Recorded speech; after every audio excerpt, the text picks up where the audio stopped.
Okay, so first of all, I want to welcome everybody. Thank you guys for all being here. As you know, this meeting was part of a discussion the Board of County Commissioners had when we were discussing our short-term resident rental ordinance. And we promised the Redstone community would bring this back to talk specifically about short-term rentals in Redstone. And so that's what we're doing tonight. Tonight is a one-issue meeting. So we thank everybody for being here. And we're going to start off with staff is going to do a short presentation. I'm going to bring, oh, by the way, I'm Patty Clapper. I'm chairman of the board of commissioners. I've got Kelly McNicholas Curry, Francie Jacober, Steve Child, the new grandpa, and Greg Pochman. And we have members of staff, John Pico, Laura Maker, and Andrew is our technical advisor. We thank God we have him in the room. And Charlotte, and Alex, and Karen. So we have everybody here. Is Jeanette? Jeanette got stuck in traffic, but she's on the way. Okay, meet Jeanette.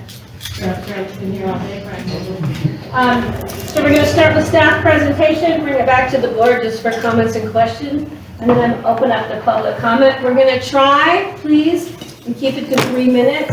If I see people winding down, I won't have to, remind people, but we do have a timer that makes it really easy for people to see. In order for people to be picked up on we call these our owls. It's part of technology. We'd like people to come up to the podium over here to speak so we know that your voices are being heard. And I'm going to ask the people, please be kind and respectful. If this discussion starts to get heated, it's not going to get anybody anywhere. So hopefully we can all work together. And we'll see what the community has to bring forward to the board. The board will then be discussing this at a later date to see if there's changes or conditions to our short-term rental ordinance that we might want to change to address the specific issues here in Redstone. So again, thank you guys, and it's nice to see everybody, and welcome. Okay, so staff. Right. And for everybody who can't see this, we will be putting it on the video recording that gets posted. So if anybody just wants to see the slides a little more clarity, they will be available digitally. Also happy to grab emails and send a copy of this so you've got that as well. So today we're here to update the Redstone community and county commissioners on short-term rental program. Walking through it, a little background, the regulations went into effect on September 20th, 2022. In that time, we've had rent licenses issued, new applications come in. So we want to talk about that, but we also want to provide some background on Redstone, the zoning within this area, and then where the current STRs fall within those zonings. And then there will be some comments or key questions for the commissioners regarding that relationship between zoning and where the STR activity is happening. So first, in all of the maps that we're going to bring up, just to help orient you, the bottom of the screen would be if you're on Highway 133 heading to Marble, and then the top of the screen would be heading to Carbondale. And so every time we're bringing up maps, that'll always be the direction of it. Here we do have two sections that we'll look at. The top square is the Redstone Boulevard. We will blow that up and talk about the zoning there. And then also going further down into that next section, looking at the zoning. So within Redstone Boulevard, on the left-hand side, we have all of the different zones that fall within this area. To help kind of point out, this red section going through here is the village commercial. So that is the Redstone Boulevard. The other area that we have is this yellow on the top and bottom. That's the village residential. And so that's kind of two of the key areas for discussion. This one I believe is R30. We do have AR10 and then RS30 up here. And what those equate to in zoning are there on the side. And I believe the next one, so we're going to do an overlay of where the STR activity is happening. Hopefully, is it better if I try and tilt down? Can everybody see fine? We do apologize. We thought the TV might be a little bigger. So what we have here is essentially looking at that same area, but in a snapshot from our monitoring software. It's difficult to tell, but essentially what we're trying to show here is there's a mix of STRs within the commercial section and the residential, looking at the Redstone Boulevard. So you do have STRs that fall within the commercial side and the residential on the boulevard area. They are color coded. Blues are ones that are identified properties by our monitoring software. Red are unlicensed properties that will have to come in. And then gray are ones that are pending verification, addressing, and that's all done by our third-party software. Continuing there, looking at that next section that we called out in the map. Again, the zonings there on the side, and you've got AR10, AR2, residential zoning, and then the BLP, which is the Village Lodge Preservation. And so again, Maybe if you point it, Alex, because we can't read that. We can't read the different. Oh, on the side there? Yeah. So if you point when you mention what they are, that would help. I don't know if you have a cursor on this. I've got, I don't know that. Now, you can see the cursor, I mean, it's not that's technology, but. Yeah, here I can just point out, so this section here is AR10, RS30 is coming around this, rural and remote, and then the VLP, the Village Lodge Preservation there. The VLP is where the Redstone Castle is that correct? I believe so. Yeah. So again, doing something similar to what we did looking at the Redstone Boulevard.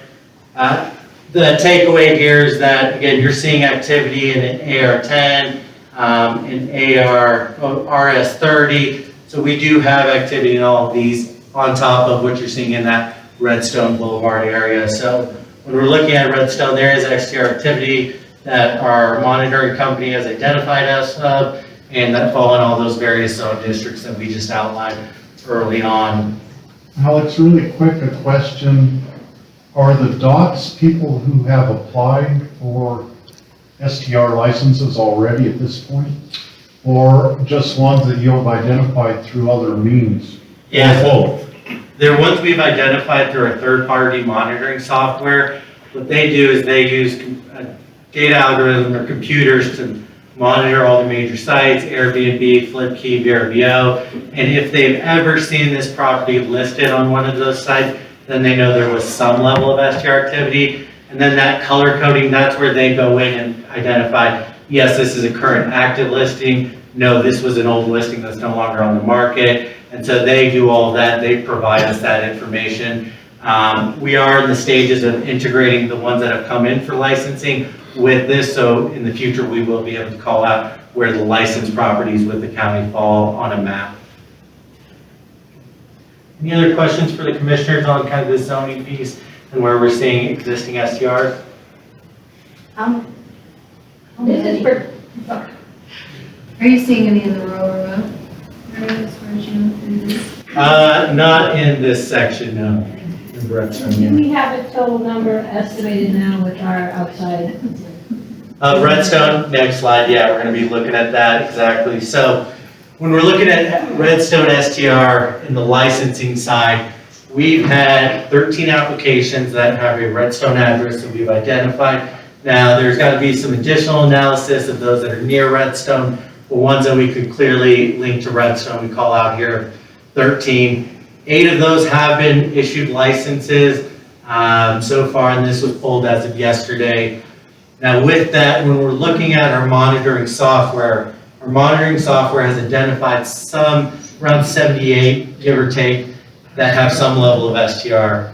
Now again, what I would say to that, that could be one that rented back in 2010, that has been taken off the market, that might not ever intend to continue to be an STR, but it had some activity, so our third-party software flagged it. So again, this is something after year 1, we're really gonna see of those properties, who's coming in for an actual license, and then, you know, that gap, we'll work with them to see, are you an active STR, or have you moved on to something else? And the 78 are discrete, separate units. These aren't multiple bedrooms, aren't counted in the 78. These are Correct. These are units, properties, is how we look at it. Some could be 1 bedroom, some could be multi-bedroom. We can come back with that analysis if you'd like. Actually, I think we have it maybe further on.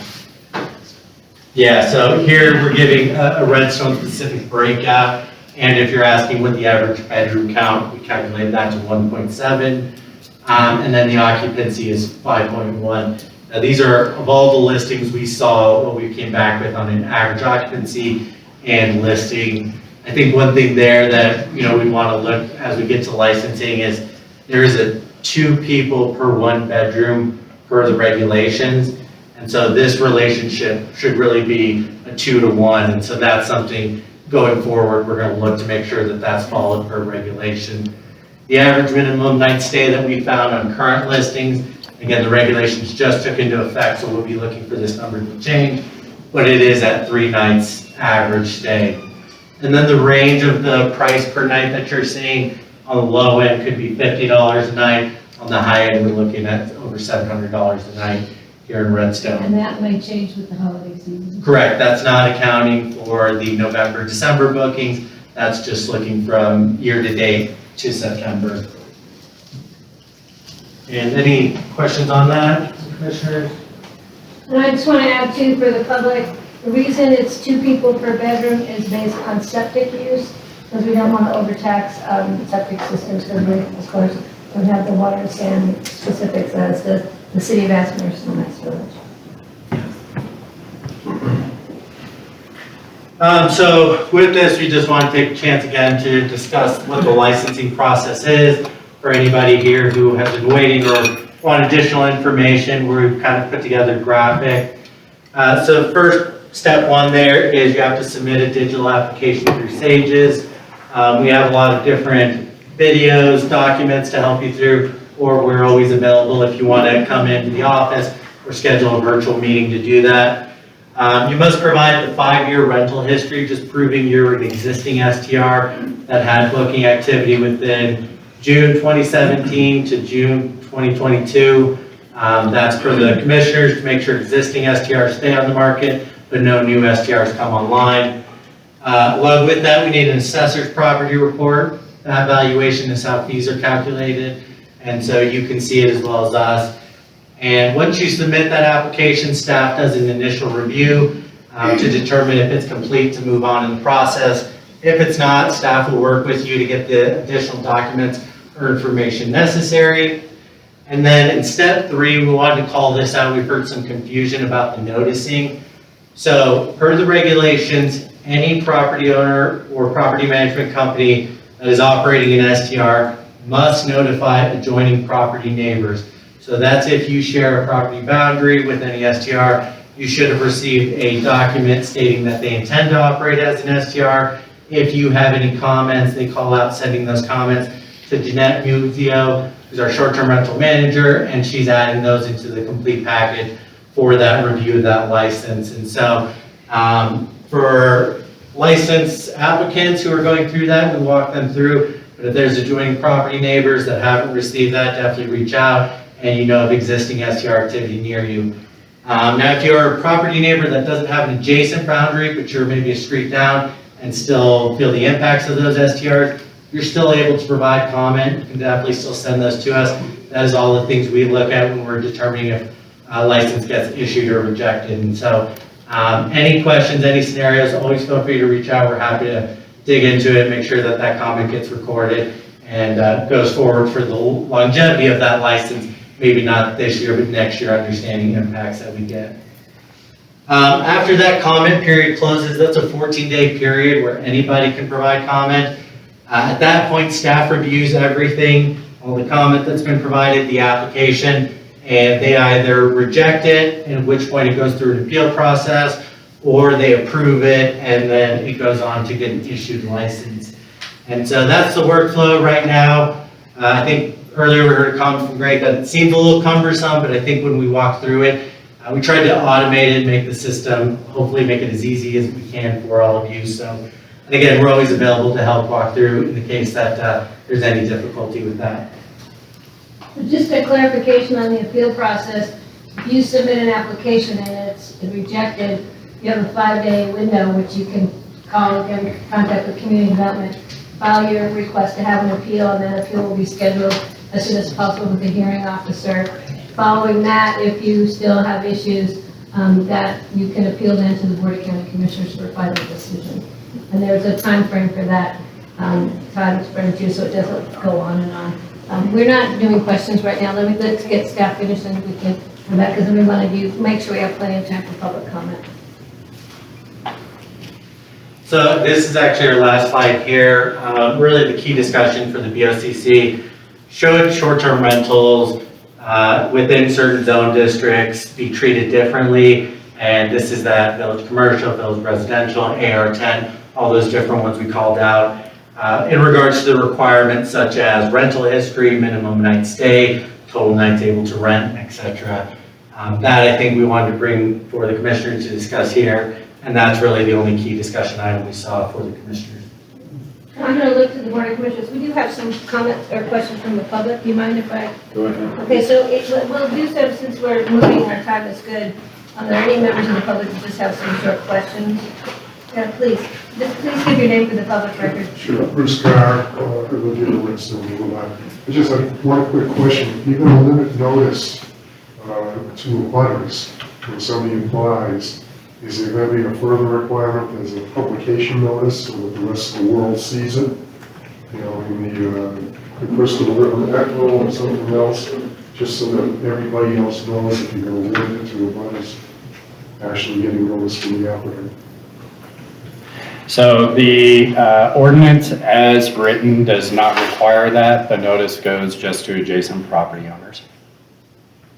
With all due respect. Well, you can make comments in a minute. We're not having a debate. I'm telling you how the ordinance is written. Well, and Yeah. just so you know, if there's things that need to change the ordinance itself, we have to go through a code process, which is longer, so we're gonna kind of wait for this first year to see how things work, so we can do it all at one time, so we're not making amendments to the code, making amendments, because I think that would just add to further confusion to the public and the staff and the BOCC. But and I think somebody, you had a question? Well, I did, it was Your name for the record, just, I'm sorry, K-Bell. thank you. The time limit has passed on this on the appeal process. But now I just learned that I can make a comment on a property that I haven't been given a public notice about and is not right next door to me. That's new information, but the appeal The appeal is by the applicant. The applicant can appeal. The applicant has the right to appeal a refusal. You're talking about the comment period, Kate? Yes. Okay. And so that has passed now. What are we supposed to do with that? Can I still comment? I didn't don't know, this we don't know before. the specific application, if it's been approved or if it's pending. You can still submit a comment at any time. And Patty, if I could add, if you're talking about the 14-day period to make a comment while a license is under review, if that's passed and the license has been issued, it has been issued. However, if there are complaints or violations that you're seeing on the property, those can be submitted to community development at any time. And if there is a violation of the license terms, there can be a revocation of the license or non-issuance in the future, depending on what the nature of it But if it's is. still in progress, I can still comment. Correct. And Yeah. then again, you can comment at any time, and Alex, how would they submit comments? So just for clarification, so you know. Yeah, email, I don't actually have Jeanette's email, let me I've got throw it. that out. Got it? Okay. Perfect. Yeah, an email to Jeanette, we'll always get comments, and as John outlined, there's a 14-day comment period per application, but then there's, the impacts an STR has to a community, and those comments we always take, because that's things we're gonna look at in year 2 and year 3, and if we see a reoccurring pattern, then that is something that, could warrant denial in the future. And so, at any time, that's why we welcome that comment, because that is that 14-day, an impact could happen a month later that we still want to know about. Okay, yes, please. Happy Montgomery. Taxes, will the SDRs be taxed at the same rate that commercial properties that serve? The land itself, No, the beds. there is No. a sales tax, right, John, Laura? So, yeah, there's different taxes. I think on the commercial rate, you're referring to the property tax in particular. Like And the Cliffs Lodge. Yeah. Taxes So sales tax and such is collected on those. Property taxes are a little bit different matter. That is an issue that's regulated by the state in terms of defining those properties. And STRs are not necessarily considered commercial But properties. is the tax rate similar to what? No, on that. If you're talking about the property tax rate, No. the sales tax rate. It's the same. The sales Yeah. tax rate is the same whether it's a commercial or residential. Okay. Thank you. All right. Yes, and then I'm gonna start, so we can get to your comments rather than questions. Well, Go ahead. so my name is Betsy Wiedemeyer. I'm just wondering, in the qualifications, one of the issues is you can only rent for a minimum of 4 nights at a time. And I'm just wondering what the rationale for making that statement. No, Do you? I have staff answer. John, would the board discuss? Yeah, so there was really 2 reasons that I believe the board was considering when they made, or discussed when they made that decision. And both of them had to do with reducing the impacts from turnover on the property. So when the property is turned over, it's getting cleaned, it may be getting restocked, those sorts of things. And so in order to reduce the impact on adjacent properties, reducing that turnover was part of the minimum. And there is also a climate change component to it by reducing the number of trips to and from the property. And a recognition that folks could rent for 4 days, but we're not required to stay for 4 days. But the discussion from the board is that they did not want someone turning over every single night because the impacts to the community were more substantial. So if a person that rents has to pay for 4 nights at a time, that seems very punitive, you know. We're happy to take your comment. We're happy to take your comments during the comment period. Yes, and then there was one more back here, and then I'm going to, then we're going to move on to hopefully public comment. Go ahead, please. I'm Gentry Houghton with the Crystal Valley Echo, and I'm curious about, should you deem special treatment for the village of Redstone, what that process looks like for how and when it will be applied? Will this affect current licenses? Is this something that will be applied in the future? It would depend on the issue. It's going to come back to the board for further discussion after what we hear tonight.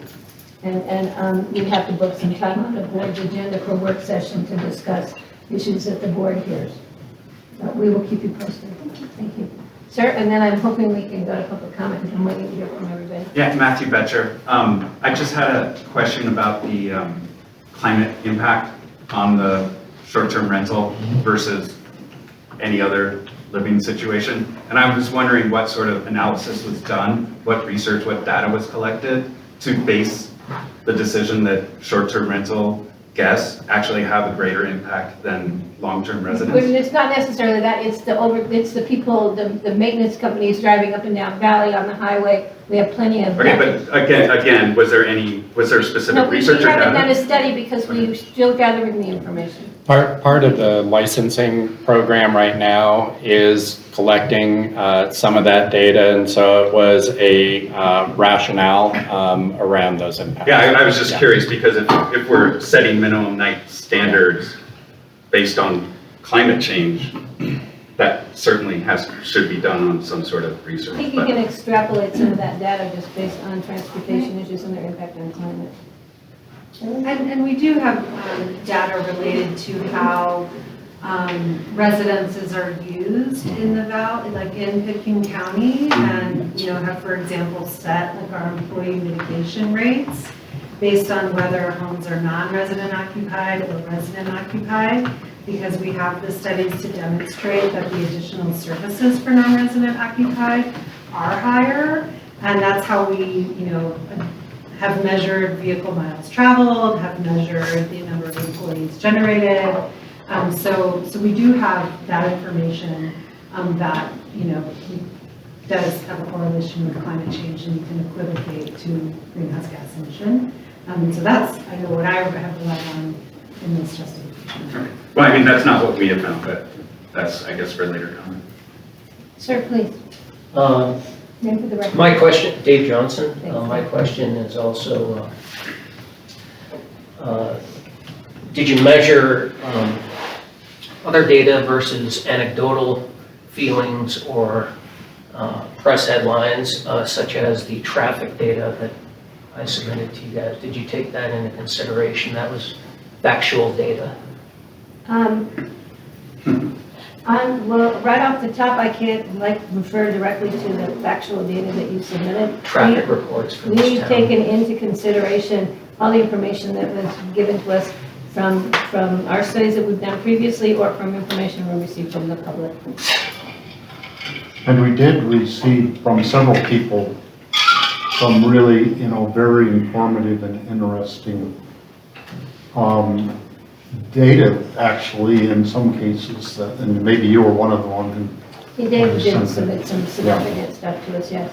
Yeah. And that's one of the things that I think we were very clear during our deliberations for the ordinance, that this year is to gather more data. The board will be bringing back, it's a living document, which it'll probably be for some time, looking at what the impacts are, the reduction of impacts, any issues that come up in this next year, and just really trying to collect some of that actual living data that's once this ordinance is in effect and actually being analyzed for this first 6 months or a year. Okay, so I think Charlotte has my list of magic names, Sarah. People kind of 50 minutes, so this might be just getting off work. I'll take this one. Okay. Who wants to go last? Okay, I'll try. Rob, I'll try to get you last if I mess up, let me know. Okay, so first I have Deb Burkholder, so we just need you to come forward to the podium. Oh, hi. Hi. Give your name for the record so we can pick it up on our, and these really are called owls, guys, because they really do look like little owls. So my name is Deb Burkholder, Madam Chairman, Commissioners. I don't live in Redstone, but I live in an unincorporated part of Carbondale, which is up Prince Creek. So when I spoke to Alex and we talked about the situation that we're in with Airbnb in my place, he suggested I come to this meeting. Because I'm not really in Aspen and I'm not really in Redstone. I'm kind of a little finger there on the side. So just a little background, I've done Airbnb for 5 years. I am slammed as much as I want to be. I found out about this licensing because one of my neighbors actually got a letter with my listing on it. So I called Pitkin County to tell them that it's my listing and that I've done this for quite a long time. I have one room that I rent out. It used to be one of our kids' rooms. We have a pretty large house and my husband's a builder and we like having the house occupied. So when you're in a house that's not occupied, things happen to the house. Things can happen in the freeze, things can happen with all little different things. So we kind of always like having people in the house. When we started doing this, we did it mostly on the weekends because that's what the need for in Carbondale was. There's 2 hotels in Carbondale. That's it. There's no other place to stay there unless you're staying in a BOCC or in Airbnb. So I feel like we brought a lot of tourists and different people to the community that go to the restaurants and spend money and they do all these things. My concern is the 4-day minimum. I never have anybody stay only for less than, they stay usually 2 days.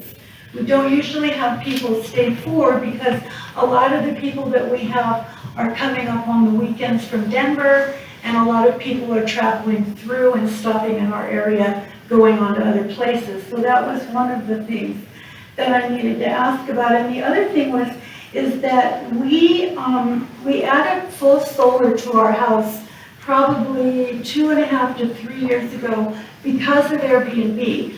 Our electric bill was running us about $600 a month. We went to full solar and we're paying $12. So we've sort of reduced the impact of that by doing the solar on the house.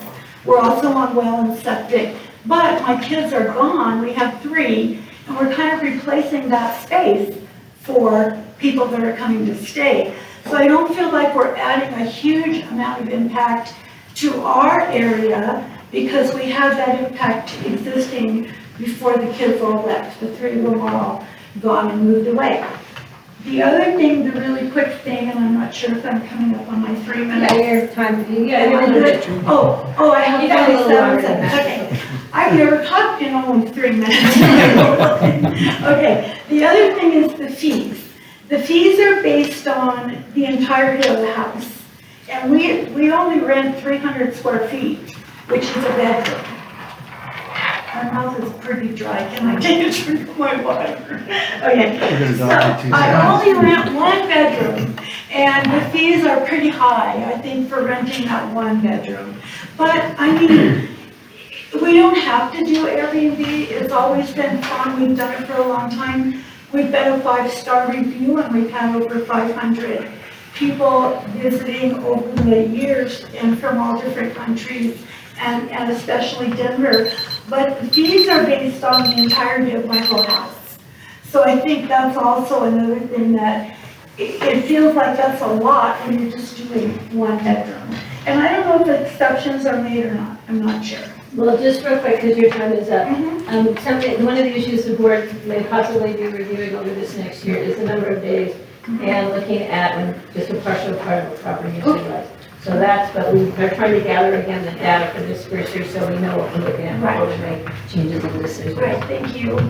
One other point of clarification, you could still rent your house for just 2 nights. The people would only pay for 2 nights. Oh, But then by the regulations, you would have to wait 2 days to be able to rent it again to someone else. oh, okay, because we do weekends usually. We just don't want the overnight Yeah. turnover. What you charge is your decision, so. What I charge? Yeah, so if you charge $50 a night, you don't have to collect $200 for 2 nights. You can collect $100 for 2 nights. But, you know. But you just can't rent the next day, the next day, the next day, 2 days ago. I've done that too. We have done that too in the past. People do come up and just want to do 1. But I don't like doing it that way because it's a lot of work. Yeah, we don't live like one after the other. Okay, thank you. All right, thank you very much. Now I have Mr. Bob McCormick.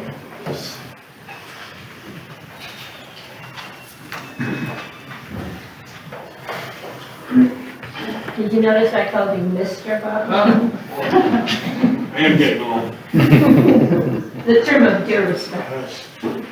50 years in this community at the end of this year, and 40 years in business in this community. We've seen a lot of changes. We've been through a lot in our community. Debbie and I made a decision 7 years ago when we retired to have the ice house be a short-term rental.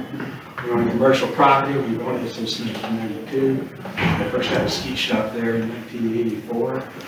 And we made a decision for retirement, for an SDR, short-term rental. We thought it was the best thing for Redstone. We still feel it's the best thing for Redstone, is that a short-term rental. We still have clients that came to our store who rent from us. We get to see it again and again. It's part of our life.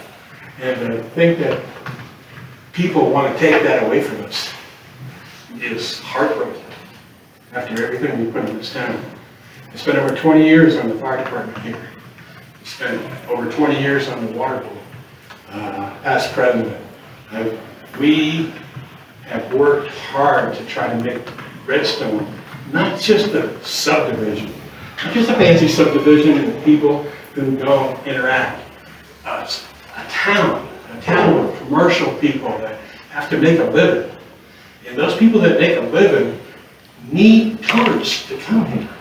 The tourist industry has changed. Short-term rentals, the people that we get in our short-term rental, we've had it for over 10 years now. And these people won't come to Redstone to stay in the inn or in a hotel or to bed and breakfast. They find Redstone because they find it through the short-term rental market. I have 4 books filled with thank you, Bob and Deb, for what you have given us to be able to be here in Redstone and enjoy the town of Redstone. And they all say, what a beautiful town. But lovely people, they're so nice. Everybody is so nice in this town. I just hate to see us lose an opportunity to have these people that come for not just one night, not just 2 nights, sometimes a week, to be able to come to our town. They spend money in the stores. We know that. We know where they spend their money. We send them to the stores. It is an important part of our economy. It's an important part of what we do. The 2 people per bedroom discriminates against children. We have people who come with disabled kids who don't work out in hotels. They need to have places like this. We have a 1-bedroom place. That means that a couple can come. And have not be able to allow children to be able to be part of that should be against the law. It is against the law if Father's rental is long term. We are on sewer and water, a public system. So the 2-person per bedroom should not be in effect in Redstone. And I hope that we can work out things on the 4-day minimum is kind of outrageous. The 120-day maximum now takes half of Debbie's and our retirement income away from us from that building that we've owned for almost 30 years. Thank you. Next, I have Craig Stifter. Right here. I came to listen, but I thought I put my name down. I felt like talking. I'm enjoying the listening. Okay, you can let me know. Betsy Weedmark. Well, I think, it's very confusing in the rules because it says that there's a 4-day minimum. And I don't know whether, what this gentleman said, that wasn't the way it was intended, but it's very confusing. So I think it should be rewritten to... I can read you the ordinance language if that's helpful. It says, the BOCC finds that some of the detrimental impacts caused by short-term rental activity can be mitigated by restricting the number of short-term rental licenses that are available and limiting the number of nights licensed properties may be rented during the 1-year term. The board also finds that the impacts associated with the traffic generation through the servicing of rental properties can be reduced by establishing a minimum stay of 4 days. All right, but so this gentleman said that wasn't necessarily the case, that it was, you had to have some time between your rentals. The minimum stay is 4 days. A person can stay less than 4 days and pay the 4-day period. But the minimum, I want to make sure everybody understands, the minimum stay is 4 days under the ordinance. Okay, so I misspoke slightly. Excuse me? I misspoke slightly anyhow. Yeah, and I think... I understand it better But now. people can rent for 4 days and adjust their rate. You could tell someone you have to stay a minimum of 4 days, and you can adjust their rate, and people can stay for 2 days. I think, that makes it very confusing when you're renting over. The problem is what we're trying to avoid is the constant turnover and the impacts of having people that live in residential neighborhoods, neighborhoods that are used to some type of living environment, having that change to this. Then you could say that in your regulations. You could say that there has to be a certain number of days between each rental, we're saying it's a 4-day minimum. Well, We're gonna look at the data over this next year. Okay, I'm sorry, I shouldn't be debating this. We're gonna look at the data over this next year. Kelly? Just maybe for staff to note, we could probably improve that language to say something like a minimum contract period or a minimum rental agreement, as opposed to stay. Because then the stay becomes on the visitor, not on the contractor. And I think that might help resolve those. So. And that is something we can take into consideration when we're reviewing this document, which we will be doing. Everybody be comfortable with that. Just like we said, we have this meeting, which we are doing. So thank you, Betsy. Kay, Bill? Yeah, I was gonna sit by my husband, and then when I start crying, I would hand it to him, but now, no, I gotta be over here. But if you can't cry with your neighbors and your commissioners, who do you cry with? I cried with my neighbors. We cry all the time. Okay, good. So I'm gonna read mine, so I don't go down a rabbit hole. First, I wanna thank the commissioners for coming to Redstone, because this is an important issue.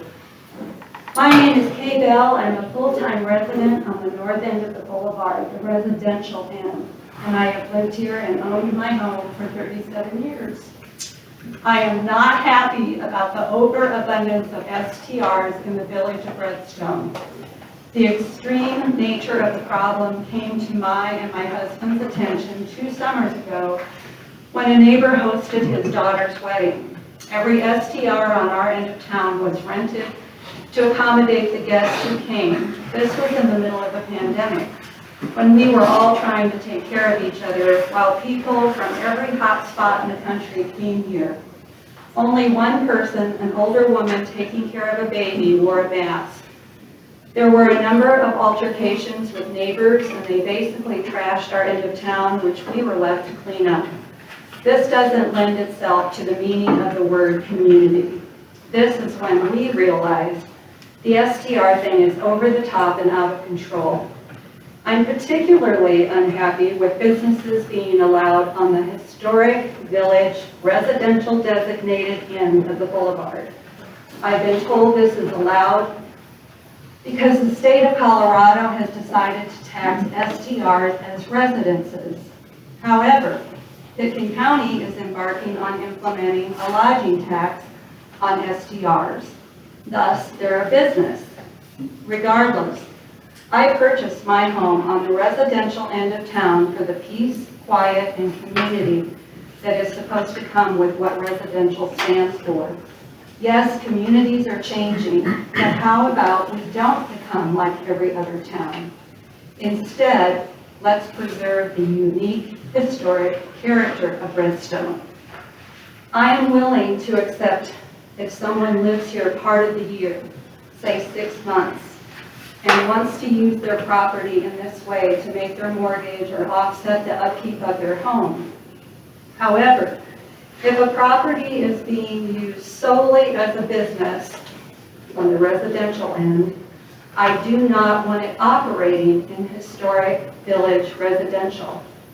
I think the number of total STRs in town should be limited, but I don't pretend to know how many that should be.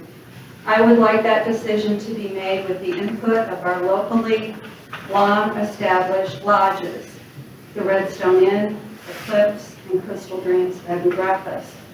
The pie here is only so big, and those businesses should be asked how much of the pie can go to SDRs without harming their business. To conclude, I caution you to be very careful as to how you compromise away our precious Redstone. No one wants to look back in years to come and say, well, they sure messed it up. Do what is right for Redstone. Thank you. Thank you. Thank you. Good job.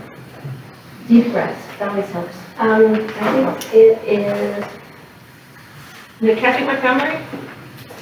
yes. Sorry, I Just want you to know I'm not on my phone, I'm just taking notes.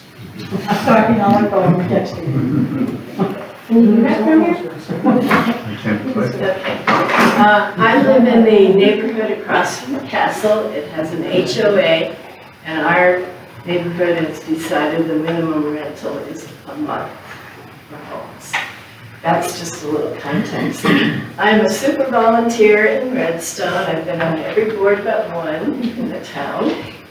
And one of my comments is the impact of SDRs on the community, the feeling of the community, the availability of volunteers, people just coming together and being who we are.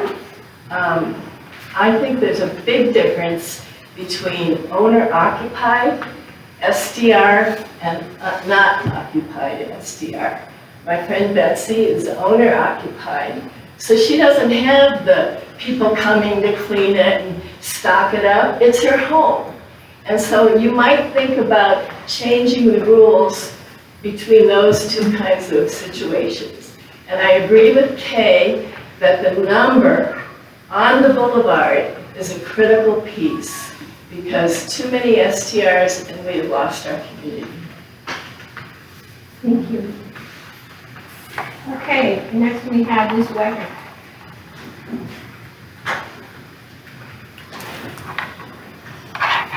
Hi, I've been to many meetings about this subject. I'm really glad that you guys have come, the commissioners have come here to Redstone. I think it's been 15 years since you've been here. No, you've been here 15 years. I don't know, when was the last time? I don't know, I've been on the board 20 years and I know I've been here a lot. But anyway, to have you here again is a plus to us. Part of the short-term rental issue for today, there are 3 families that cannot come because they're working. Their son is on the football team. The Huff Beans that live right down the street from me, Jason and Courtney, they work down in Carbondale, so the 4 to 6, they could not make it. But I wanted to say, I have a couple of emails from people that could not attend. So I'm just going to read them. And one of them is Dirk Eldridge. It says, first, thank you for visiting Redstone today, meaning the commissioners. In the future, it'd be awesome to have some more notice so that the residents like me have a chance to plan our visit and honor you with our attendance. We own the house on 103 Firehouse Road.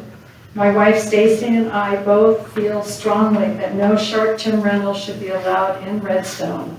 Many of our residents have young children. This is just one good example of why short-term folks create an unsafe environment in Redstone. Please be mindful of why we live in our little village of Redstone. In large part, it is to get away from people and not to invite them into our sanctuary to raise a little hell and leave. And I just wanted to say, I own Crystal Dreams Bed and Breakfast. I've been in business since '95, so. And I'm right on the boulevard. And a lot of people that live around here don't live on the boulevard. And it is a different lifestyle, definitely. We have Susan Graves, who's about 4 doors down from me. She's a psychologist. She works in BOCC. She says, hi, I am the property owner and full-time occupant of 591 Redstone Boulevard. As a full-time resident of Redstone, I find the STR issue to be quite disturbing. My residential neighborhood is becoming increasingly commercial with a number of STRs nearby. If I had wanted to live near a commercial property, I would have bought in the commercial zone, but my purchase and desire is to live in a residential zone. Isn't the zoning of this area of Redstone residential? How is the full-time STRs any different from an official DMV, Crystal Dreams down the street? My neighbor next door who owns and operates an STR, who I respect and believe is a conscientious person, spends very little time here. Anyway, I'll just finish up. Okay. It said the crowding in the driveway, multiple vehicles, often with trailers and off-road vehicles, is unsightly and noisy. The hot tub in the backyard is nearby my home, and the guests frequently use it at night and are talking loudly, drinking, playing cornhole. And as you know, these lots are narrow, and there's not a lot of buffer between homes and yards. How is this different from living next to a small hotel? This is not what I signed up for. As homes turn over in the neighborhood and are sold, often the highest bidder is the party who plans to use the property as an STR. And basically, I don't need to say, she says, I adore my neighbors, it's what makes Redstone. I reiterate with Kathy, this is a community, we're volunteers, we have events, and if we lose our community and volunteers and what we do in this community, and we do a lot for the businesses, just as well as anybody else. And it's just important that for village commercial, keep village commercial, commercial, keep village residential, residential. And with Bob, he's a commercial. However, I got online and it said you're a residential for property tax, so I'm confused over that. But you should be able to rent your place. We're done with the debate, fine. That's it. All right, thank you. Thank you. Okay, next, I believe, Rob, I'm just moving you to the end if you still want to speak at the end. I have Ryan Kinney. Well, actually, You decided to go now? Okay, I'm going to cross up the arrow we've written here and. following up, please. Anyway, I'm Rob Humpert. I moved to the upper Crystal River Valley in 1994, securing a job with CDOT, which I actually worked 20 years in this valley for CDOT. I lived in Marble for 3 years, and then I moved down to Redstone. And today I live on the Boulevard. I want to talk about two small towns on the south, one on the south side of the Elks and Redstone on the north side. I lived in Crested Butte. I moved there in 1971. Crested Butte was a mining town, just like Redstone. Crested Butte, then when the mines went out, as here, these towns become vacation tourist areas. And there's always been short-term rentals. But those short-term rentals were called lodges, hotels, condominiums. And they're necessary to have visitors here for this economy. So, let's see, where was I? I want to talk about the community and change. So there's always change. I was in Crested Butte just recently. And what they did when they made that transition to the recreation economy, they created zoning, which they had residential and commercial zoning. And they specified that the lodging, the hotels and so forth were commercial, and residential was for residential purposes. Well, when I talk about the Redstone Boulevard, that's what's happened here. There's commercial and there's residential. So if you want to look at Crested Butte, it's worked out very well having STRs in commercial. The same thing here. I think STRs in Redstone and the commercial zone is fine, but not in residential. And when I was over there recently, talking to the few people that I still know there, they are losing their community because they have STRs in Crested Butte now in homes. And they haven't quite gotten a handle on working on it. But it's really changing the community over there. So we can have residential in Redstone and we can have short-term rentals in Redstone too. Short-term rentals, the zoning's already there for it. So I want to finish up with walking the boulevard. I meet people that are renting here, and I meet people that live here. And I really feel that the change that comes to Redstone should be determined by the local people and not by people coming in from the outside trying to determine where short-term rentals should be. Thank you. Okay, now Ryan Kinney.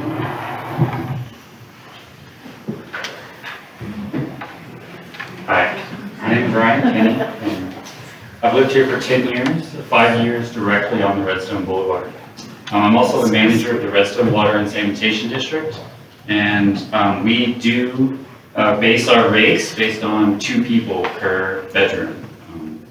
That's just how we do it. So some things I would like to point out is the availability of short-term rental beds within this town is at an all-time high. There's never been more beds available for short-term rentals to come in.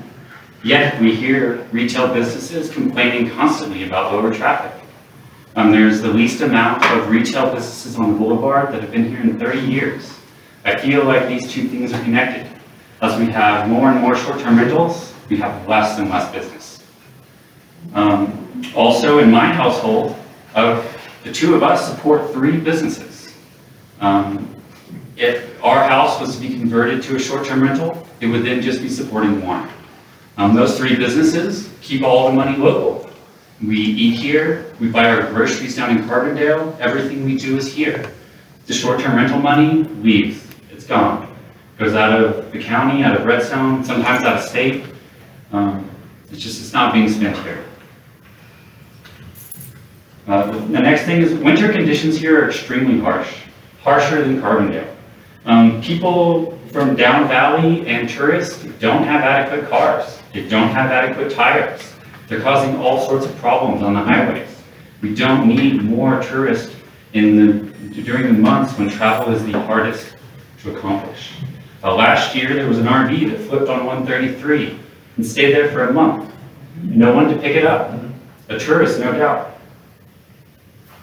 Also, since 2020, since I'm the manager of the Water and Sanitation District, I see every home sale within Redstone. Since 2020, half of those home sales were short-term rentals. Since you've passed the short-term rental regulation, not one. Also, one of the short-term rentals has actually sold and is now going to be sold to somebody who's living here long-term. So thank you very much for passing the short-term rental regulation. I feel like it is already doing some good. I yield the remainder of the time. Thank you. So I see on here, Bruce, you wanted to combine your time. We don't generally allow it, so with Lisa, she kind of kept it. Whatever you want to do. Yeah, just try, if you can try and just combine the two, that would Can I give him my minute? Because, Bruce, you would be talking for the next hour. Andrea has a term for that, but I won't say that.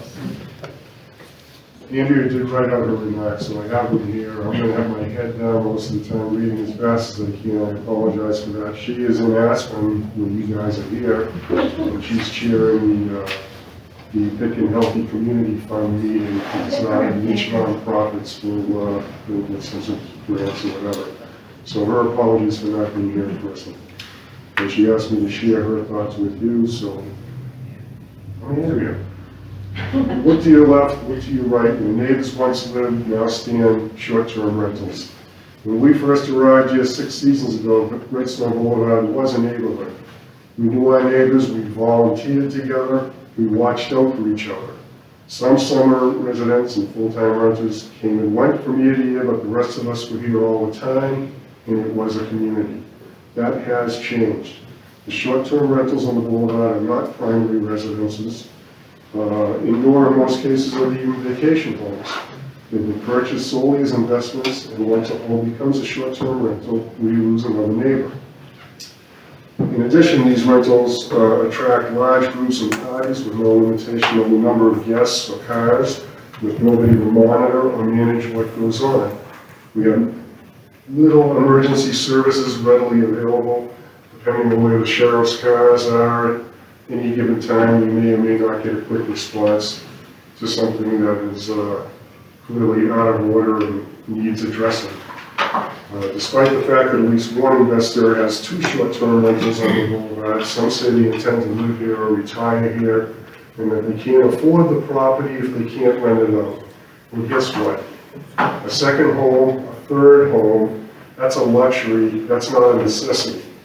There are many residents in the valley who can't afford a first home or even find affordable long-term rentals because the prices have been driven up by the investors, especially those on the boulevard. Andrea notes that both she and I are unique on the boulevard. I don't think we're as unique as she thinks, but we are business owners with a lodge, a retail art gallery, and we are full-time residents. So we can hopefully speak knowledgeably about the impact of these short-term rentals on each of those. The Redstone Cliffs Lodge itself has been in continuous operation for more than 60 years. and it operates from May to November, and we don't make any apologies for that. Like all other businesses in Redstone, we knew coming into this community that the business was seasonal. It's always been that way, it's not gonna change just because more short-term rentals are open on the boulevard. Redstone basically goes to sleep like the bears we hibernate in the winter. And you should know when you choose to go into business here, whether it's lodging, retail, or short-term rental, that's how it's going to be. The fact is, the biggest attraction in Pitkin County for people in the winter is to go skiing. And where's the nearest ski place? It's Snowmass. That is 45, 50 miles from here. Nobody who can pay up $200 for a lift ticket is going to stay in Redstone and commute 90 miles or 100 miles round trip. It just doesn't happen. And the economics aren't there. In any event, getting back to Andrea, non-resident investors who have spent at most a few nights in Redstone and some no nights at all claim to know and understand Redstone Boulevard, its people and history. They'll say and do anything, even legally register, as at least one investor has stated publicly that he did to protect his interest in his investment in financial interests. One of the investors has publicly expressed concern about his economics. And we're expressing concern about our homes and our community. Moving forward, Andrea strongly believes there are too many short-term rentals on the boulevard. The limitation should be as follows. Only one should be allowed, they should only be allowed in village commercial zone and be regulated and taxed as the businesses they are. The number of days should be limited to fewer than 90, which is pretty much the full Redstone season when you take into account what I just said about hibernate. Okay. They must be owner-occupied primary residents with proof of full-time residence, and there should be no grandfathering of properties that haven't been operated for at least 10 years. Thank you for your time. Thank you. Thank you for being here. We really appreciate, I think everybody really appreciates you coming out to us. Thank you for having us. Okay, now we have a name, James Lester? James. Yeah, James Lester. James, hi, welcome, sir. I got the Lester part, right? I just We need actually need- clarification, and it's been answered, so I can yield my time to somebody else. Well, thank you, sir. Jeff? How are you today, sir? Well, I don't know, my watch is telling me my heart rate's really up there. In anticipation of this. Yeah, take a deep breath. I think short-term rentals are here. I understand the concerns in the residential area and the commercial, and I tend to support and agree with some of that. At the same time, I would like to suggest that instead of a 4-day minimum, a 3-day minimum. Many people can do 3 days, but 4 days, particularly on weekends, it's tough. And I just think 3 days is a much more reasonable number for up here. I would have to suggest that the short-term rentals, as I know from my experience, do provide a big economic kick to Redstone. I've been in the lodging business off and on since the 80s, and I just watch people come up here, they eat dinner, they go to the shops, the whole thing. There's a significant economic impact on Redstone from the STR, from all the guests that we have up here. And over the years, we've commented, or it's been brought to, I think, a lot of people's attention that there's a lot of big events up here. And Redstone previously did not have very many beds. It had the Inn, it had the Crystal River Motel, and the Redstone Cliffs Lodge. And that was it. And we'd get calls over the weekend, it was like robocalls, people looking for a place to stay, and no place to stay in Redstone. So they took those dollars elsewhere. And I think the short-term rental business assists and helps with that process. The inn has more and more weddings going on, the castle will be having some events, so I think it's necessary. I understand the conflicts in tight neighborhoods, particularly the residential part of Redstone, but at the same time, I think we need to look at this as an addition, and sure, there's some bad actors now and then, but for the most part, I don't think that's the common route.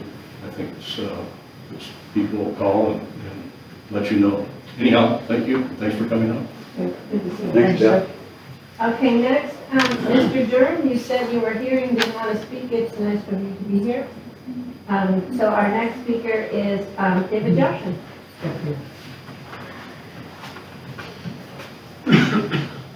Hi, I agree with Bruce, talking about wintertime here. We all know it's deadstone here in the winter. There's nobody here for the cold 6 months of the year. So therefore, why would we be creating rules when we don't have a problem at that time? So I'd like to reiterate my position that I oppose any restrictions on short-term rentals in town during the cold 6 months of the year. I also oppose a 120-day restriction in the commercial zone, and I oppose any restrictions whatsoever in the commercial zone, because I also agree with what Lisa said when she was stating that her friend said, well, I bought in the residential zone and this isn't what I bargained for. When we buy in the commercial zone, we know what we're getting. When we buy in the residential zone, we know what we're getting. So I believe there should be no restrictions in the commercial zone. We have an infrastructure problem in Pitkin County and Redstone. Our fire station is not manned. Everyone in town was very concerned going into this summer with how dry it was up here. And we have an opportunity. This issue is not black and white, good and evil. None of them are. And we all can't think that way. We need to be creative.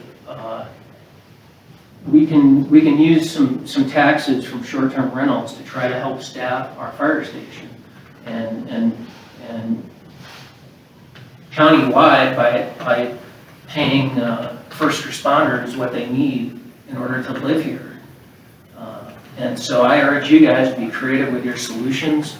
I mentioned an idea of short-term rentals, earning credits for short-term rentals by housing people like teachers and firemen during the slow off seasons in order to, and Steve had mentioned this a couple of meetings ago, a few months ago, about something like this where if you house working class people when you're not booked during the slower months, you can earn credit for short-term rentals, user days, as it were. And so let's be creative about this, and let's, I urge you guys to approach the situation from a business standpoint and examine where our tax money and revenues need to go. And yeah, we've generated a lot of taxes and a lot of revenue from home sales and property values, and we pay an awful lot up here, especially those of us in the commercial zone. So let's re-examine how much that revenue has been created by home sales in the last couple of years, and instead of using it in a blanket way to build a bike path through nature and through wilderness, let's reinforce our basic infrastructure and our first responder budgets, and let's be creative here and work together on this. Thank you. Okay, thank you. Okay, next I'm going to be really creative. Ron Bennett? How do you know? You sure, Ron? I was working hard on that last night. You did okay. Okay, now Will, I'm gonna pronounce it in the way I think it sounds nice. Will Bennett, Bennett? Thank you. No comment at this time. How'd you get that out of that? You gonna yield both of you? Yeah, we're good. You sure? No, we're good. Okay, sure. All right, so Tyler Nibius, please.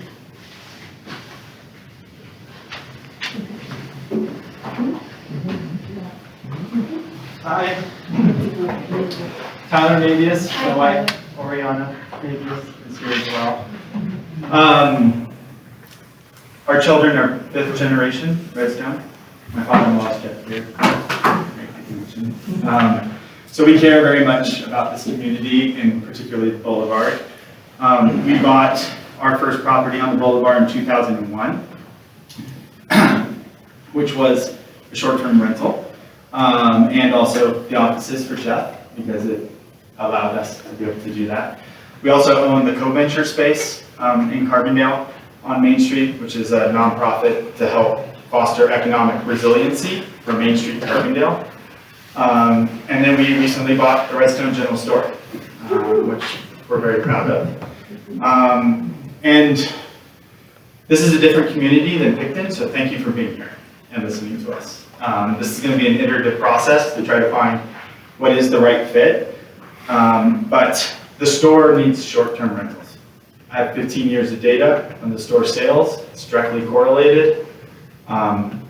We've been part of the Crystal Caucus for over close to 15 years, and I remember a 7-year period where all the talk was about how do we bring economic vitality to the Boulevard.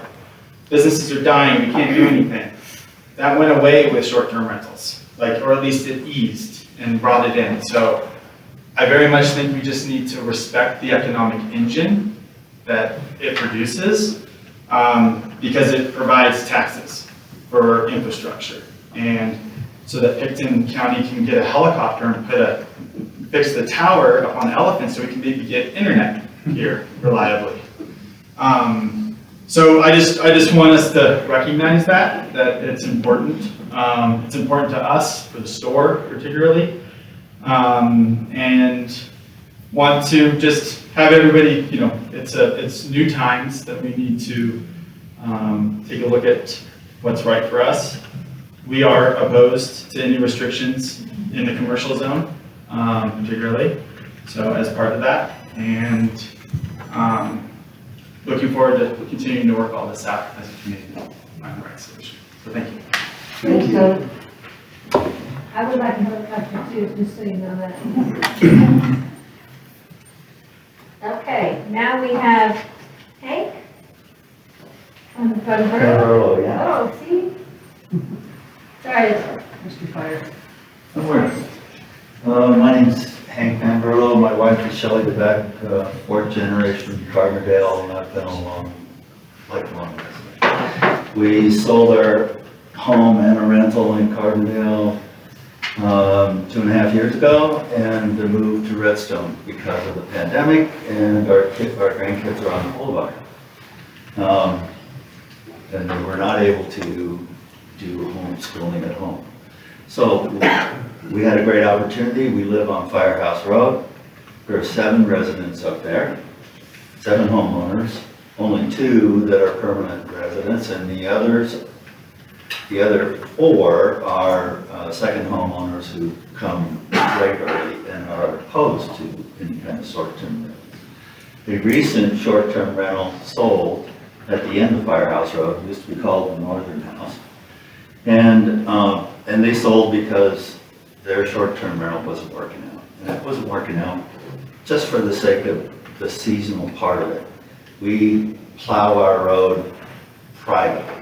We have to all pay for it, and without going into a lot of detail, it was a nightmare because, as DJ was saying, that people aren't here in the winter, but not on Firehouse Road. And 3 times I pulled people out. Cars that just were not suited for the road. It caused a lot of problems. We had some other issues, but I won't get into that. As far as the SDR goes, we moved out of Carbondale. We got a 7-year Airbnb owner-occupied business. And I gotta tell you, if you're not an owner-occupied business, I don't care what kind of property manager you have, you're not gonna be able to manage who comes in and out. We vetted our people, extremely diligently, just because we had an issue with, what was it? X Games. Nightmare. And if you're not there, you're not taking care of it. And if your property manager is in Glenwood, he's not gonna be here in Redstone. So it worked well for us, and I was instrumental, not only instrumental, I convinced the town to be collecting the taxes for us. And the way they did that was to go on Facebook to see who had a short-term rental and then hold those people, those owners accountable. Hey, you don't have a business license. Hey, you're not paying taxes. So that eased the problem of collecting revenues for the town. The other thing is, I'll try to be as brief as I can. That's it for the short-term rentals. What I would like to admonish you guys for is you're taking out your time between 4 and 6 p.m. But there are my daughter and her family, Nathan Helfenbein and his family, the people who are the community here outside of the business interest. How many young people do you see here who have families? They're not able to bring their voice up to you about this now. So they're not being heard. You get a lot of people with business interests, but the community, the fabric of the community, the people that walk up and down, the people that have to slalom their way through 30, 40 mile an hour drivers who drive that way in their city, you can't hold them accountable for that. And everybody who lives on the boulevard, righteously yells at them. Constantly, because there are a lot of kids here. And there's families that recently sold that are moving here permanently, have 2 kids with them and 1 more on the way. So that's, I'm not looking for solutions, I'm just saying this is a unique place. And I wish you would have held your meeting at the regular times that you hold them in Aspen when you live. Because we're represented, but we're not completely represented. Well, thank you. And I think we had it in the echo that we have a great opportunity for people to comment, submit written comments. It's very easy to do. We'll make sure we get it out very clear to residents so people can. And just so people know, the Board of Commissioners, been on the board a long time, this Board of Commissioners reads those comments. I actually am a paper girl. I print them out and keep a file so that I can refer back to them. So please do not hesitate for people or to suggest that people to submit their comments to us in writing. If you do read them, we do take them into consideration. And thank you for bringing that up. Support. Okay, Mike, Warren, please. Hi. Hi. How are you? Hi, Mike Warren, my wife's Karen Toth. We've had the house here 10 years. Karen's third generation, she's 66, she was born in Colorado and raised in Colorado. So, we're not just, somebody just showed up in the state. Anyway, a couple of thoughts, and that's all I've got, because I was out riding a horse and this thing's going on. So I have nothing formal to say, other than the note about the winter, and the people that are here in the winter, and a lot of them that come from elsewhere. I'll pick on Texas. They're not used to driving the snow. They think all season tires are going to work great. They don't. In particular, a couple of years ago, up on Firehouse Road, when the STR that was up there had some people that weren't prepared for winter, but they had 4-wheel drive pickup trucks. They thought it would be a gas to go up East Creek Road. And they wound up blocking East Creek with a truck stuck sideways right behind Bill Yogan's house. Bill's in Carbondale now, but and it took a massive effort, a bunch of people all milling around trying to get that car unstuck because they were just thinking, man, I got a chance to drive 4-wheel drive in the winter in a place that we don't. They're from Dallas, okay? Now that's not picking on Texans because anybody that hasn't grown up or lived in big snow country isn't going to have any idea anyway. So, I'm not enamored with the traffic problems in the winter or in the summer for that matter. Hank, my neighbor, right across, bunch of grass and trees. Same thing. I mean, people driving like maniacs in town. The locals don't do that typically, and if they do, they don't last very long pulling that kind of stuff. But I don't know what to say. As far as commercial, business versus resident, I'm sorry, Mr. Mobius, DJ, but you know, a short-term rental income from those people versus somebody that actually can rent a house here and live here, it's the same amount of money coming into town, seems like to me. I mean, and you know, what I've noticed, particularly with Wait. not even close, I'd love to see the numbers. Anyway, lost my train of thought, thanks for the interruption. Money coming in from people who live here locally. Yeah, and the money coming in from people who live here, that you can't tell me that it's not at least close to a wash. DJ was talking about first responders, teachers. Now, how are you going to convince those people? It's a great idea, and I support that kind of thought process to see what can be done. But how do you tell somebody, yeah, you can rent from November, but come May or end of April, sorry, you got to find another place. Well, you know what? There's not another place that's affordable until you get down to Silk, probably, or over to Paonia. And even Paonia is expensive, so they go to Hotchkiss. You see it on the highway out here. The number of people driving from Paonia and Hotchkiss to get to work up in Basalt and Aspen, or shop at the new city market in Carbondale, because Hotchkiss is kind of a little old. You know, the short-term rental thing, the people that I've been aware of, the ones that run the house behind us, doing the SDRs, I'll keep it very short here now. Those guys do come to town, they do spend some money here, but you know what? They're typically not in Redstone more than a little bit of their time. They're going to Telluride, they're going to Snowmass, they're skiing, they're sightseeing, they're going up to Hanging Lake if they can get in. You know, they're spending money not here. I mean, eventually, sorry DJ, but eventually you run out of things to look at in the store. Craig Stifter's the same way. Once you've been in their store, you've seen what they have. The Redstone Inn can be appealing on a short basis. You know, the propaganda pie, same thing, but I fail to see what STRs add to the community, not to the business community, but the overall residential community as a whole of people that actually live here. And we're here 365 days a year, and we're doing that 10 years. The STRs don't add that same thing.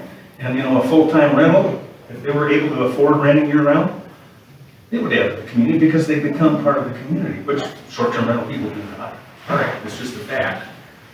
I'm ranting because, like I said, I was out riding the horse and didn't have any prepared comments here, but I do not think that the short-term rental concept is anything more than, I'll say, carpetbaggers. And the people that came from the South know about carpetbaggers, and they took history in those carpetbaggers. You know? Wow. So, you know, that's what it is. Hey, it's public comment. We're not gonna make comment from the public to the public comment. Okay. It's okay, so you get wrapped. So, yeah, no, and I wouldn't do, I just said what I had to say, but, you know, it needs to be a community. Thank you. Sure. We have one more. I think there's a Adios. young lady back here. Oh, please, come on up. We are doing well. I want to thank everybody for being polite, for being civil, for sending their comments, and we're hanging in there. So please. Hi. Hi, thank you very much for being here. My name is Oriana Rebecca Pierre-Mabius, and I grew up here in the valley, and Avalanche Ranch was my first experience of life. And when I was young, Avalanche Ranch had cabins, and they were permanent residence for local folks working in Carbondale and around. So we had construction workers, and we had teachers, we had massage therapists, healers. And then it was decided that we would maybe renovate the cabins and be a place where people could stay with us at a short-term way. And for me, I went from having a wonderful community that if I wanted cookies at 2, I'd go to cabin 7. And if I needed a tree house, I'd go to cabin 10. And to having the opportunity to host people and having people be able to come into to Avalanche Ranch and be out of their normal, everyday. I'm sorry, I get nervous. I haven't spoken in a while. So, but that people were out of their normal lifestyle. And so they came happy. And maybe they were a little wound up when they first arrived. But as they settled in with our community that we've had of people that were taking care of our guests and being present with them, I thought the whole world was a really happy place and that people lived like this everywhere and had this kind of joy. And later on, I realized that's not always the case. Not every place is Redstone, and that we are all so fortunate to live along the Crystal River and here. And I do appreciate and value the opportunity to share our valley with others. I often say I want to keep everybody out because I want to keep the purity and the crystalline energy that is here, because it took a long time for people to discover us. People didn't know where Redstone was when I was growing up. And so we've been really fortunate to have as much time in this peaceful utopia, so to speak. And I think that we have an opportunity to really steward people as they come in. And as lodge owners know, you have this opportunity to just really connect at a deeper level with people, and that's important.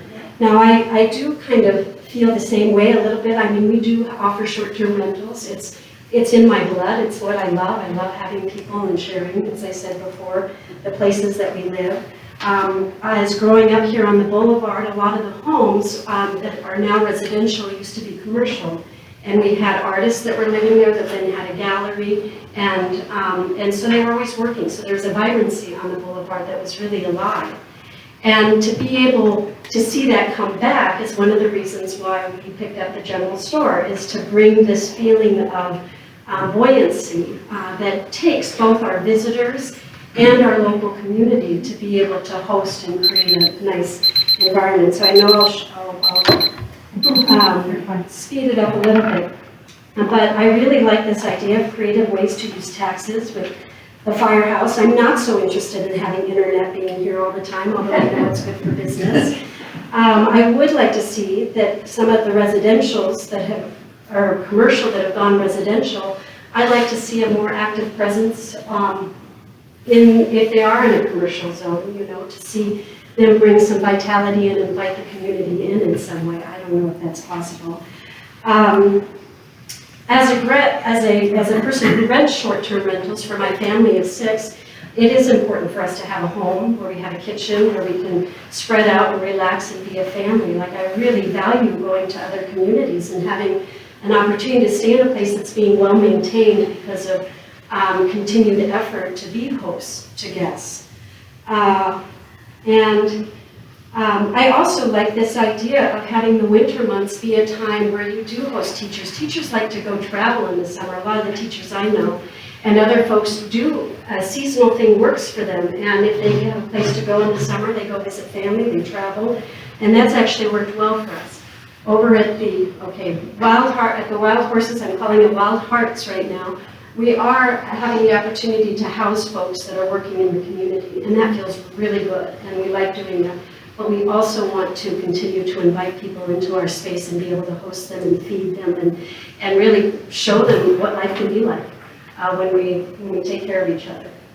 So I thank you, and I don't know if you got anything out of that, but I do feel short-term rentals unrestricted in the commercial zone, residential. I really appreciate what I'm hearing from people in the residential area. And so, yeah, creative use of taxes. Thank you. Thank you. Okay, Charlotte, are we? Oh, wow. I'm impressed, you guys. I thought we were like in the 10 o'clock. I'm really happy. I have a bear living under my house right now, and I'm going to have to go home and attend to that. So I'm going to bring it back to the board. I want to again thank everybody.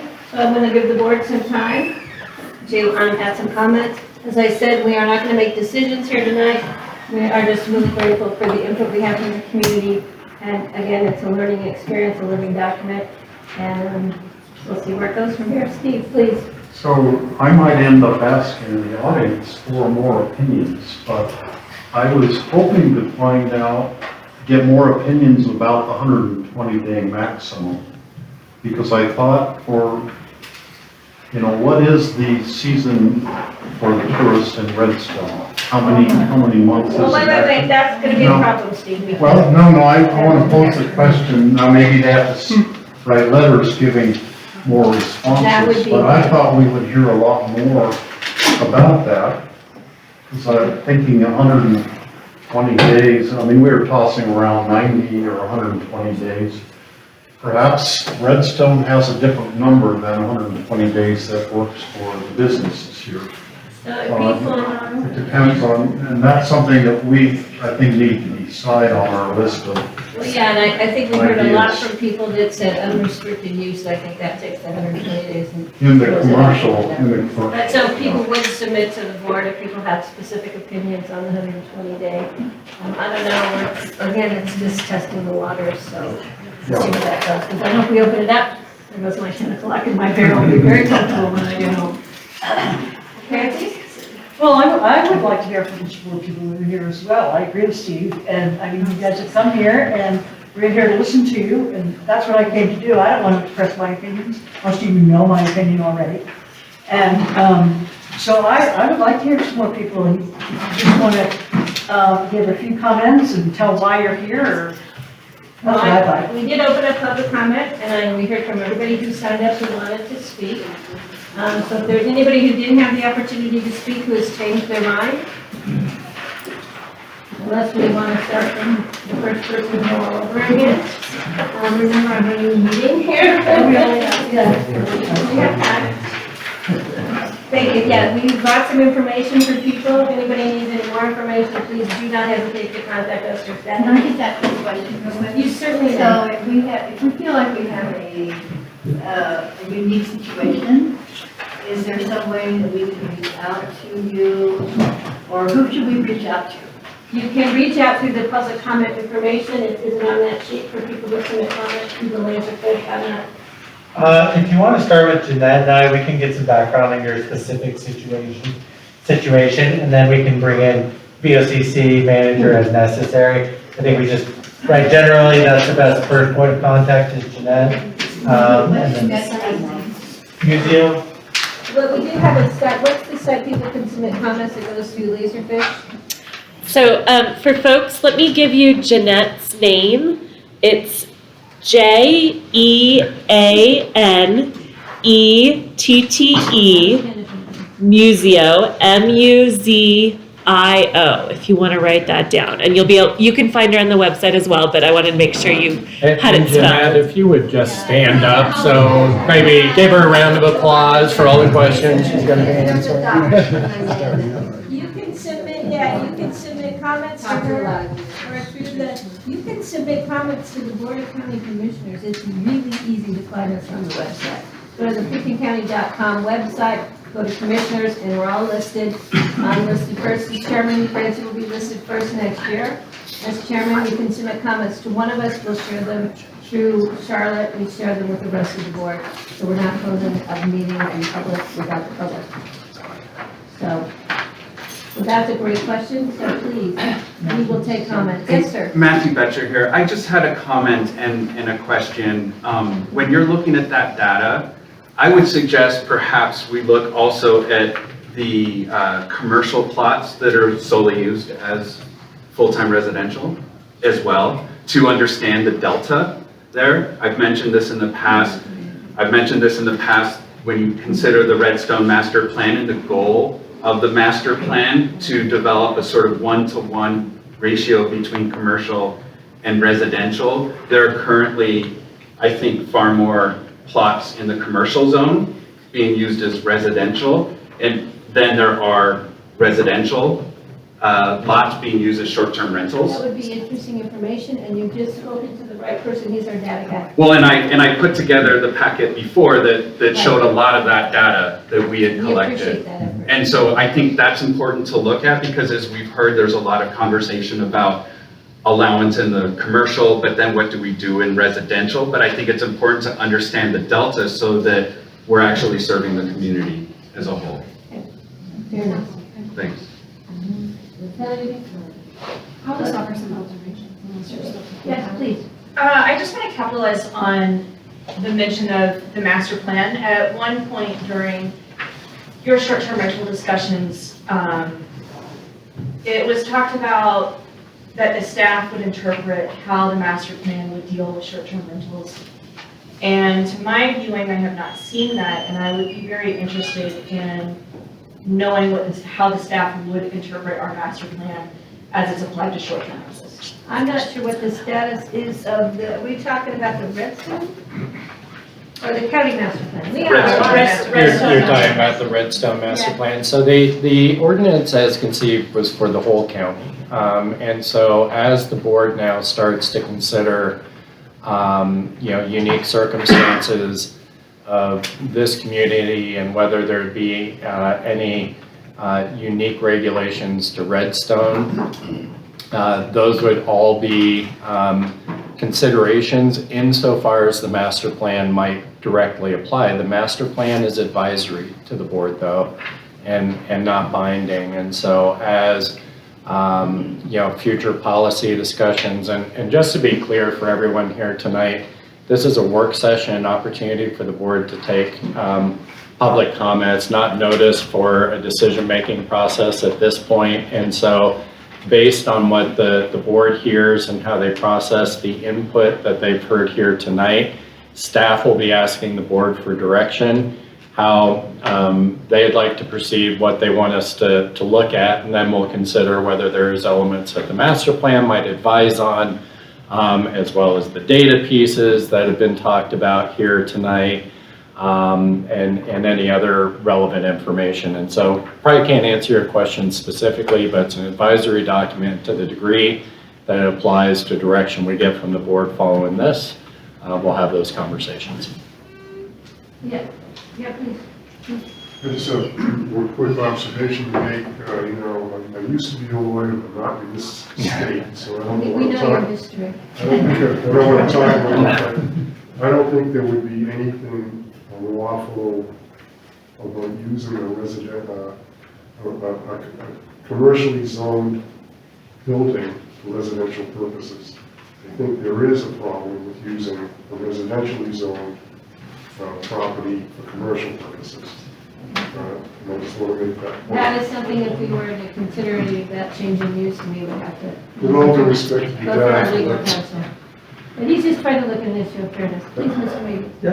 What is the process for proposing that we look at having different, like being able to amend the ordinance for Redstone versus the rest of the county? That's what we're kind of looking at right now. Okay.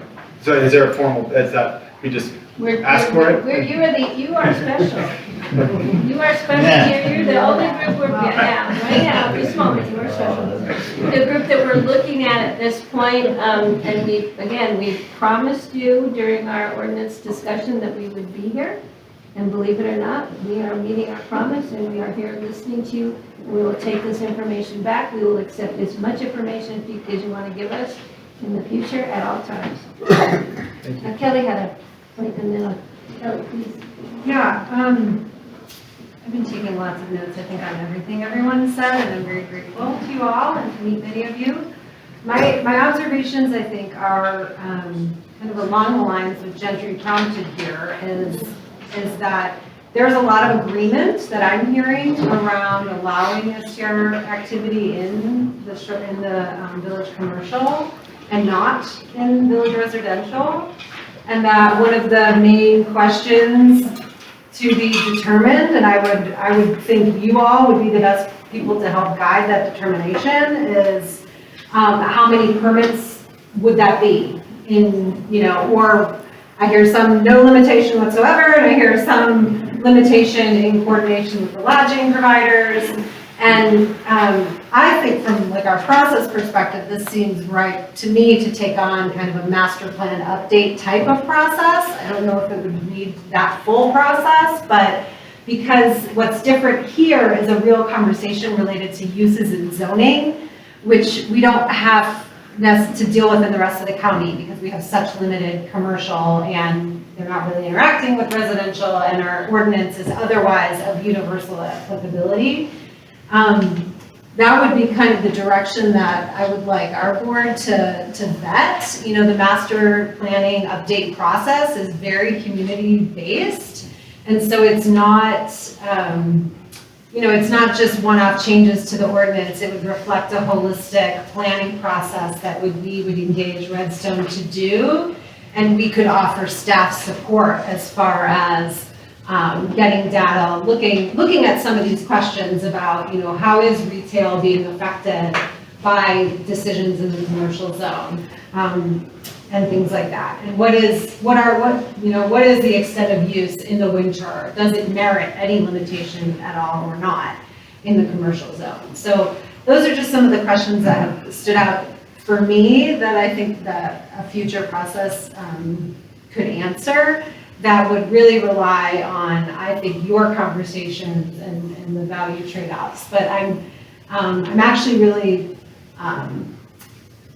happy to hear about as much, I think, consensus that I've heard around really respecting the zoning distinctions that already are in your master plan. And then we just sort of wrestle with more of the detailed questions about this use. So that's my, and there are other things that I think we got detailed questions that I think we would have to work through. That's my overall. I have a question for maybe Laura as far as master plan. Our caucus master plans are done at a certain time of year on a year. How often do we review them? I mean, you guys could direct a Anytime master we plan want. update. Because we do have a process, and the part of it's mandated by the state as to our caucuses and how we review their master plans. They go through planning and zoning, and then they come to the, planning and zoning actually approves them, and then they come to the BOCC for our comments and concerns. So yeah, that's a process we can use. At the same time, we're looking at if we wanted to amend the ordinance that's currently in existence for short-term rentals. So, yes, sir. Hi, Frank Bussey, I do not speak, but I just have a quick question. Sure. If the commissioners respect the residential zoning, and there are people who have purchased houses down there just for short-term rentals, what can the commissioners do legally? Can they take away that? As you know, we can do whatever we want. Well, just to clarify.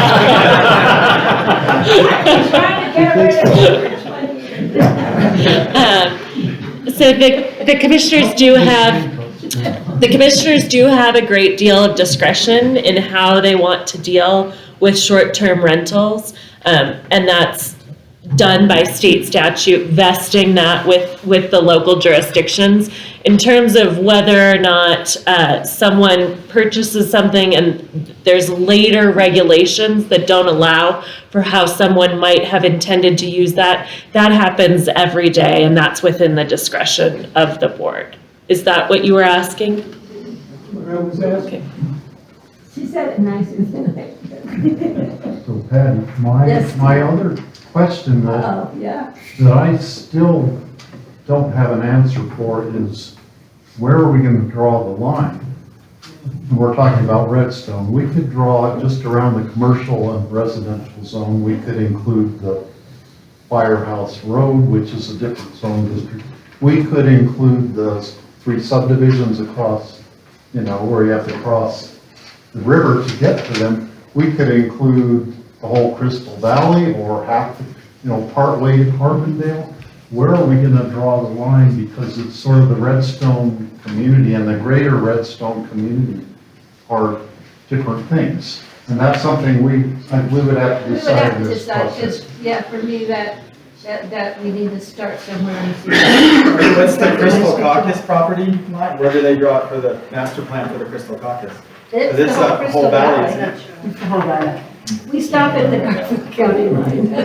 We do that. So, there are people here who have SDRs that are in the Crystal Valley and on Prince Creek Road, so it's not just people right here in Redstone or right immediately adjacent, but, up and down the valley too. I want to speak to that too, because Deb came here, she lives on Stark Mesa above Prince Creek, but she doesn't have another forum to go to. So she chose to come to this forum, so I am a little nervous about making changes to the ordinance just for Redstone when there are other people all over the county, but speaking specifically for the Crystal River Valley, who who are affected by this. And so I just want to say that I think when we make these decisions, we need to think about beyond just, and as Steve points, beyond the boulevard. Quite a few of the people in here tonight don't live on the boulevard, but they still care about what happens on the boulevard. But whatever we decide is going to affect a lot of the people in this room, as it already has. Yeah. Okay, so, excuse That's me, okay. the purpose of this meeting, my understanding was the unique historic nature of Redstone. So those of us who live here, we think of Redstone proper. You look at the maps, the historic proper designation of Redstone is what I'm doing here tonight. And I think what the majority, I know some of you are here because you don't have a venue for your own deal. But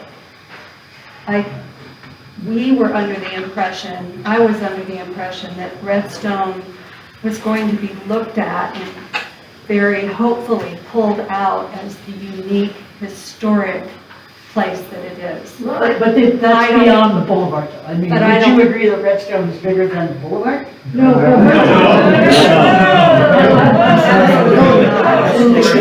Bringing it back. I think, Kay, you're right at the beginning, and we may choose to do that.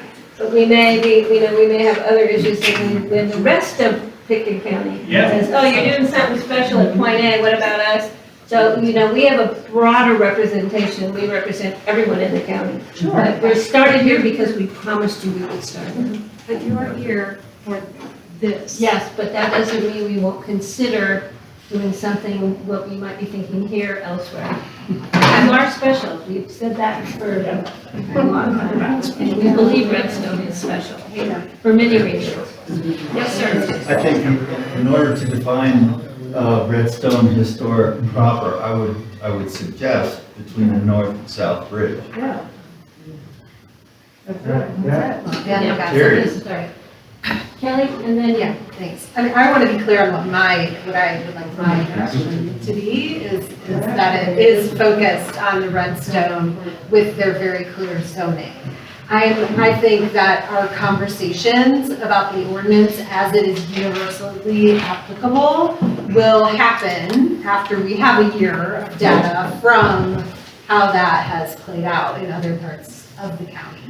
And so to me, they're separate conversations, and there's very good reasons to have them be separate. right. And one of the other concerns is that, again, anything we do with the ordinance is a code amendment, so it's a pretty significant process. And to avoid future, fragmenting things, it would make more sense if we can look at the consolidation of making code amendments maybe closer at the same time would be terrific. Not that, something comes up that's pretty blatant, we can always do whatever we want. Yes, please. I was going to say, for Redstone Boulevard, you already have special zoning that you have placed in on this boulevard. Nowhere else, not in the subdivisions, nowhere else. And it includes the castle, and it goes all the way down to that north bridge. My feeling is that you already have the zoning here. Village residential is village residential. Village commercial is village commercial. And we don't see that if you're village commercial to have your business or whatever you're going to do. We've had 3 businesses that have gone out of businesses. I don't want them to turn into a short-term rental. They were a business, antique store, an art, and I can't remember. We need some more businesses, and the realtors have sold those where they could end up to be a residence, and I think it should have been sold as a business to begin with, because then that's made the commercial kind of out of balance a bit. But you already have the zoning, it's easy to do. You just go by village commercial, village residential, you have agricultural, I think, with the castle. You have it already in place, you don't have to redo it. And no other area being more unincorporated is like as unique as this boulevard. That's it. Okay, yes. Just kind of talking a little bit about the Redstone community boundaries. I, in the last week, have read the Redstone Community Association bylaws. That's a nonprofit. We put on most of the events here in town. They talk about their community base coming from the Redstone community and define that boundary as the water and sanitation boundary, which includes the Redstone Boulevard down the castle, up to Firehouse Road, and also across the highway to one of the subdivisions. Now, that subdivision has an HOA with a 30-day minimum rental, and most of these other surrounding subdivisions also have HOAs. It's been a minute since I've read both the master plan and HPC guidelines, but I do believe that those boundaries are also defined. Right. Those. That would be interesting to clarify, and we'll have staff get back to us on that for clarification. But it's not unusual for some people to think the boundary is X and some people to think it's Y. Right. And it's not just special for Redstone, that happens a lot in the county. So, all right, again, I want to really thank you guys. And as far as scheduling the meetings, this is, our meetings are generally from 10 to 5, our work session. So we had our work session, we cut it really short today, because we weren't sure if we'd ever get out of downtown Aspen, Colorado. So it was Dorothea Ferris who put the end to the nighttime meetings for the commissioners, because they used to meet till about 1 in the morning up in Aspen, and she said, I'm not gonna do that, we're gonna have daytime meetings, so that's why we're here more in the daytime. Yeah, and again, thank you all, thank you so much, it was really nice to see everybody, we appreciate